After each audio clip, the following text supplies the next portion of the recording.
That was great, Jeff. Now, I know we all know that song. I know we all know that song. So let's talk a little bit to Jeff. Jeff, tell us a little bit about briefly about your career and about yourself and who you play with. And oh my God! Well, I guess that's why I said briefly. That's yeah, Ocean. I guess that was the first professional band I was in. We recorded in 1970. And had a million-selling hit there before I was 17. Wow, that's amazing. So most of the people that I see and play with now and that I see play now weren't even born then. Yeah. That's okay. Yeah. So I started playing and kept playing after they took all the money and everything. I realized I could still make a living at it, so I continued. And let's see, short story, Reader's Digest version, I met Ken Greer, who had the band Red Rider, that Tom Cochran and I joined his band, Red Rider, in about 1979. So was Red Rider already established, or you guys? Well, they were around. That was they were around. They weren't really established. Tom and I joined the band and took it over. Okay. Then everything started to happen, I guess, once Tom's writing got. And Red Rider's career lasted how long? Like actually, Red Rider.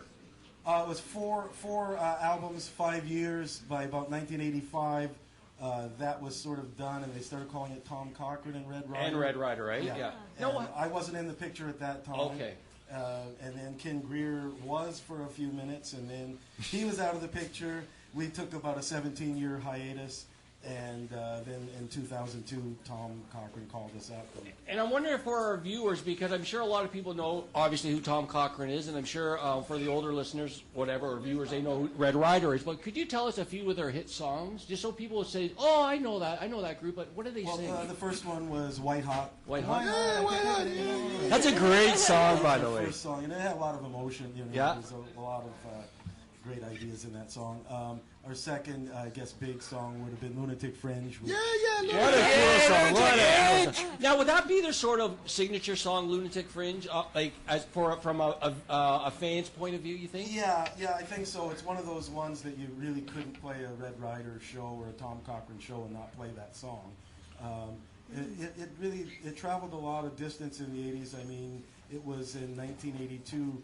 I guess there was Start Me Up by the Stones. Mm-hmm. There was Hollywood Nights by Bob Seger. And Lunatic Fringe by Red Rider. They were the three top most played songs on FM radio that year. In what year was that, you said? Or? 82. 82, eh? Yikes.